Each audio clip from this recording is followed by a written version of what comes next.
Assalamualaikum warahmatullahi wabarakatuh.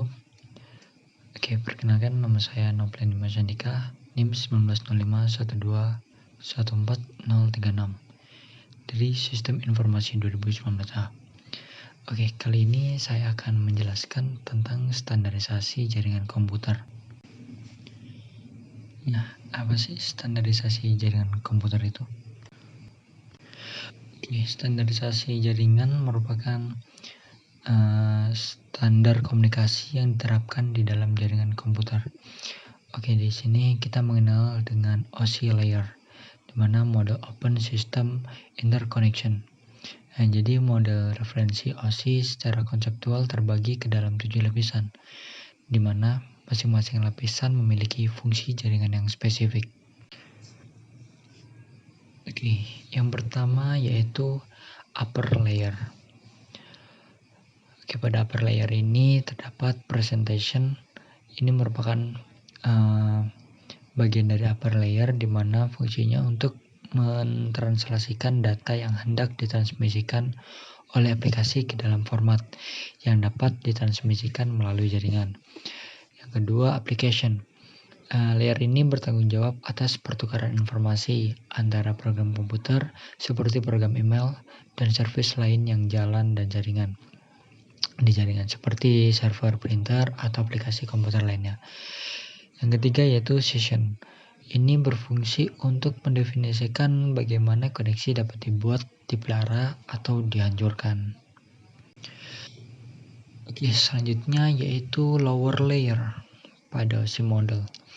Di sini ada beberapa bagian. Yang pertama, transport.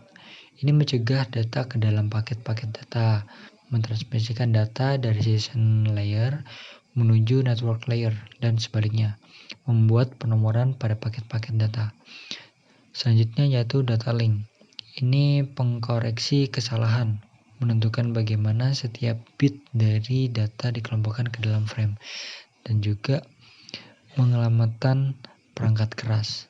Selanjutnya yaitu physical, berhubungan erat dengan fungsi pensinyalan dan merupakan layer yang paling dekat dengan hardware alias perangkat keras jaringan secara fisik. Yang terakhir yaitu network.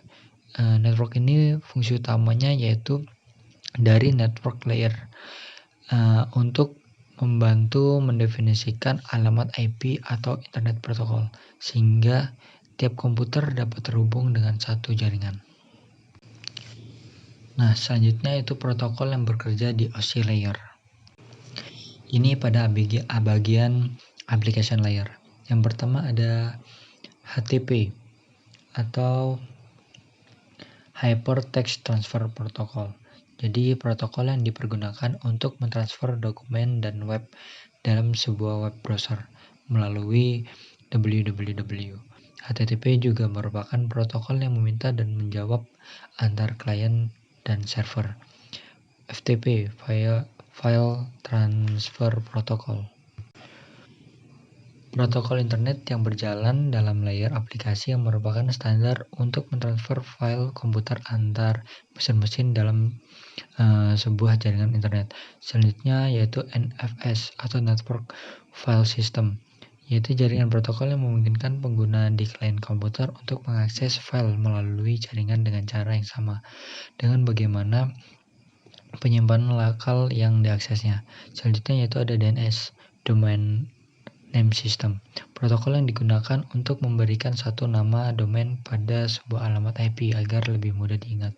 Selanjutnya yaitu POP3 atau Post Office Protocol, protokol yang digunakan untuk mengambil mail dari suatu mail transfer agent yang akhirnya mail tersebut akan didownload ke dalam jaringan lokal. Selanjutnya MIME atau Multipurpose Internet Mail Extension, protokol yang digunakan untuk mengirim file binary dalam bentuk teks.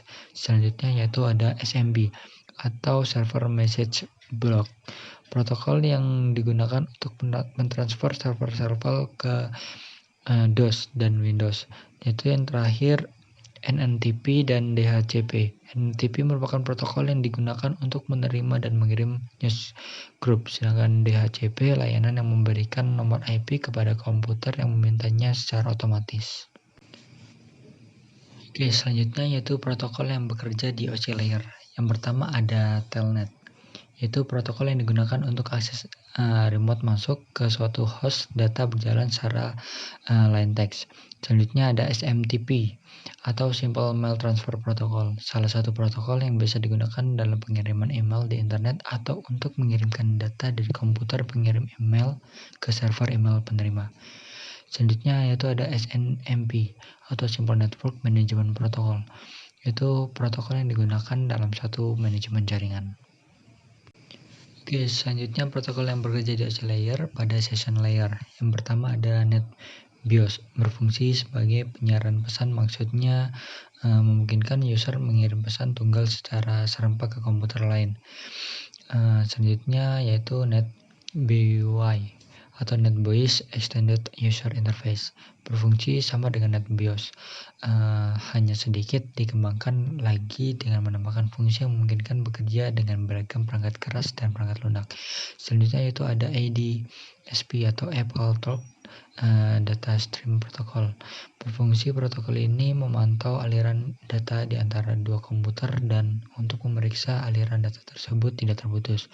Selanjutnya ada PAP atau Printer Access Protocol. Ini berfungsi printer PostScript untuk akses pada jaringan AppleTalk dan untuk mengendalikan bagaimana pada komunikasi antar node. Selanjutnya itu ada SPDU atau Session Protocol Data Unit. Ini berfungsi mendukung hubungan antara dua session service user. Oke, selanjutnya protokol yang bekerja di OC layer. Yang itu ada 4 bagian. Yang pertama transport layer itu ada 2, yaitu UDP atau TCP. Yang kedua network layer itu ada 5, IP, RP, RRP, ICMP, IGMP. Selanjutnya data link layer ada PPP, ada SLIP. Selanjutnya physical layer. Ini tidak memiliki protokol di layer ini. Oke, ini perbedaan dari TCP dan UDP. Yang pertama TCP berorientasi pada connection, sedangkan UDP tidak. Terus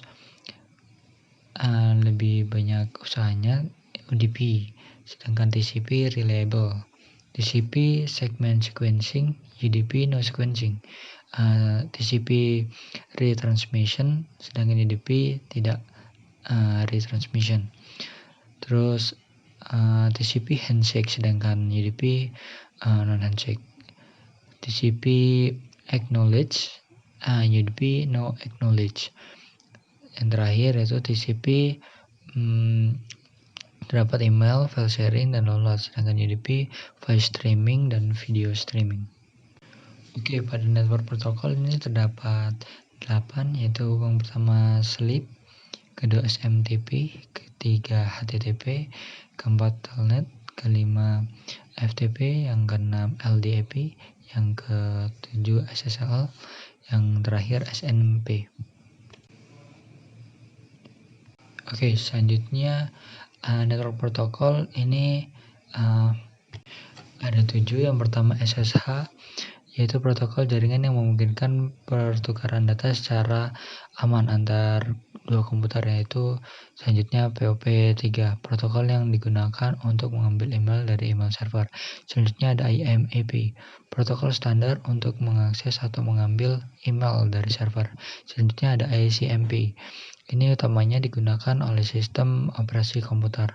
Selanjutnya point-to-point protokol, protokol eksploitasi paket jaringan yang banyak digunakan pada wide area network atau WAN. Selanjutnya ada DNS. Ini distribute database system yang digunakan untuk pencarian nama komputer di jaringan yang menggunakan TCP atau IP. Selanjutnya ada HTTPS.